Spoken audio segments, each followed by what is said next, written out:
وقتی به آینده فکر میکنیم عموماً یا امیدواریم یا نگران. این نگرانی در زندگی روزمره ما رو با اضطراب روبرو میکنه، دچار اضطراب میشیم و هرچی این نگرانی بالاتر میره ما دچار چالش‌های عمیقی میشیم که واقعاً در زیست شخصیمون تاثیر میذاره.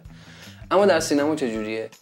وقتی با یه همچین موقعیتی مواجه میشیم که تصویره، که فیلمه، که قصه یه آدمیه، ما دچار هیجان میشیم و این هیجان ناشی از عنصریه که بهش میگیم پیش بینی. سلام، من حامد سمرقندی هستم. به فیلمساز رو خوش اومدید. توی این ویدیو قرار راجع به این مسئله صحبت کنم. اگر اولین بار به فیلمساز رو سر میزنید احتمالی که ویدیوهایی به درد بخوری ببینید هست، پس سابسکرایب کنید. اگر لایک و کامنت هم بذارید باعث میشه که این ویدیو برای آدم‌های بیشتری به نمایش در بیاد. از اینجا تا انتهای ویدیو هم هر چیزی از ذهنتون گذشت بنویسید، چون منم از شما یاد میگیرم. سوالاتون باعث میشه که من سوادمو مرور کنم و اگر چیزی رو بلد نیستم حتما راجبش مطالعه کنم. خیلی ممنونم. سرحال و پر انرژی، بریم سر اصل مطلب.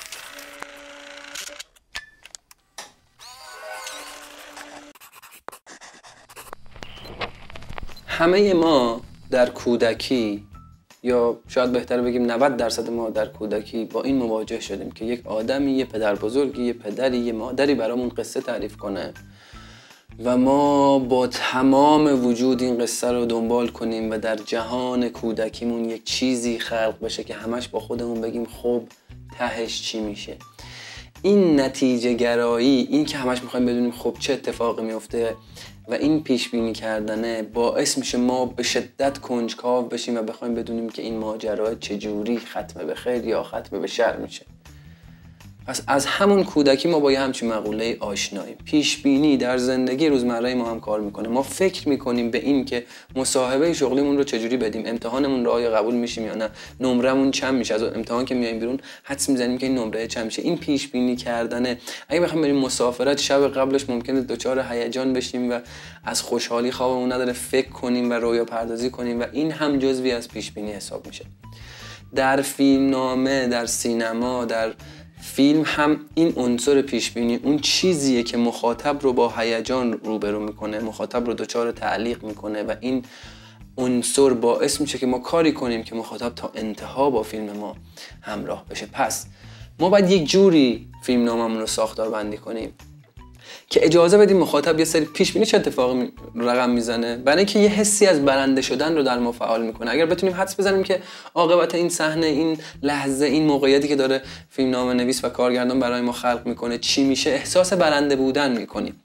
اگر نتونیم حدس بزنیم احساس شکست نمیکنیم، یک هیجان ناشی از این که خب حالا بذار ببینم ادامهش چی میشه، بازم، یعنی غافلگیری ما رو دچار هیجان میکنه. پس باید روند قصه منطقی باشه، یعنی که برای ما غافلگیری به وجود بیاد و یک جاهایی هم به عنوان مخاطب باید باعث بشه که ما بتونیم یه چیزایی رو حدس بزنیم. پس باید سعی کنیم توی یه سری از صحنه ها پیش بینی رو برای مخاطب به ارمغان بیاریم که مخاطب به این فکر کنه که ممکنه یک همچین اتفاقی بیفتد. بعد از این اون رو غافلگیر کنیم یا بهش اجازه بدیم که پیش بینی درستی کرده باشه. این در لایه‌های فیلمنامه اتفاق میفته. پس بعد از هر صحنه ما باید به صحنه‌مون نگاه کنیم، به این فکر کنیم که این اتفاق چه شکلی داره رقم میخوره، آیا عنصر پیش بینی رو برای مخاطب فراهم کردیم یا نه. این تو نحوه اطلاعات دادنمون به مخاطب. قبلا یه ویدیوی مشابه این ضبط کردم، حتما میذارم اونم اگر دوست داشتین ببینید. پس عنصر پیش بینی ما رو دچار یک هیجانی میکنه به عنوان مخاطب و فیلمنامه‌نویس و کارگردان موظفه که این کار رو رقم بزنه. فیلمنامه‌نویس با مدل اطلاعات دادنش باعث میشه که مخاطب به پیش بینی برسه و این پیش بینی باعث میشه که مخاطب نگران عاقبت شخصیت باشه یا حدس بزنه که داره چه اتفاقی براش میفته، که اگر درست حدس بزنه گفتم اون حس برنده شدن. در کارگردانی هم به شکل‌های مختلف اتفاق میفته. یک نمونه در کارگردانی مثال میزنم، بقیه‌اش رو خودتون بهش فکر کنید یا اگر نمونه دوزنتون میاد حتما برام بنویسید. مثلا یه اختلافی وجود داره که اینو حتما بهتون میگم. ممکنه یه صحنه رو می‌بینیم که به شکل مونتاژ موازی داره روایت میشه. قبلا این مثال زدم، یه آدمی داره از خیابون رد میشه، یه راننده مستی داره اون دو خیابون اونورتر تو خیابون ویراژ میده. ما به صورت مونتاژ موازی این صحنه رو می‌بینیم. پیش بینی ما برای این صحنه اینه که یا این تصادف میکنه اگر فکر کنیم که تصادف میشه، یعنی جوری روایت بشه که ما حدس بزنیم که این با این تصادف میکنه، هیجان انگیزی برای که بفهمیم، یعنی ناراحت میشیم از اینکه اون اتفاق داره برای کاراکتر اون رقم میخوره.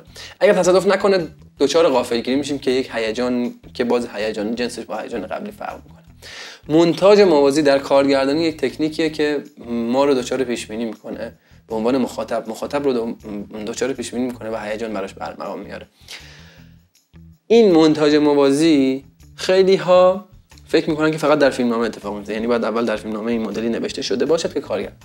نه اینجوری نیست. خیلی موقع ها دو تا صحنه رو نویسنده نوشته، کارگردان میاد تصمیم میگیره، البته فیلمنامه و روایت قصه این اجازه رو بهش میده که این دو تا صحنه رو به صورت مونتاژ موازی روایت کنه که برای مخاطب جذاب تر باشه. حتی گاهن ممکنه این فضا رو تدوینگر بیاد طراحی کنه توی تدوین. البته که تدوینگر باید تو شرایط خاصی بتونه این ماجرا رو رقم بزنه که اجازه پیدا کنه به لحاظ مدل روایتی قصه، مدل دیالوگ ها، مدل کارگردانی که بتونه این کارو بکنه. ولی در وهله اول در فیلمنامه، بعدش کارگردان و بعدش تدوینگر میتونه این ماجرا رو رقم بزنه. بسیار تاثیرگذار پیش بینی و اگر بتونیم درست این ریتم پیش بینی کردن رو برای مخاطب طراحی کنیم در قصه‌مون، مخاطب باعث میشه دوچار یک هارمونی از هیجان و غافلگیری و پیشبینی قرار بگیره که این مخاطب رو تا انتهای فیلم ما همراه کنه، همزاد پنداری کنه، دوچار نگرانی بشه برای شخصیت یا به هیجان بیاد از چیزی که میدونه و شخصیت نمیدونه. که مدل اطلاعات دادن توی فیلمنامه رو یه ویدیو راجبش ضبط کردم، حتما میذارم ببینید و همین. پس پیشبینی رو جدی بگیرید.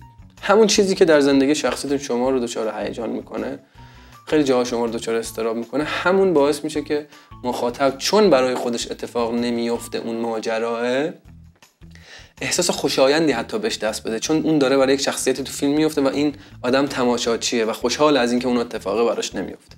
که تو تراژدی بهش میگیم کاتارسیس. مخاطب دچار کاتارسیس میشه، دچار تسکیه نفس میشه و این حس بسیار جذاب و هیجان انگیزیه برای مخاطب، چه در تئاتر، چه در تلویزیون، چه در فضاهای دیگه. مخلصیم. پیش بینی، سرحال پرانرژی باشید، در جریان باشید، نظر دادن یادتون نره، کامنت بذارید، لایک کنید. مخلصیم. یا علی.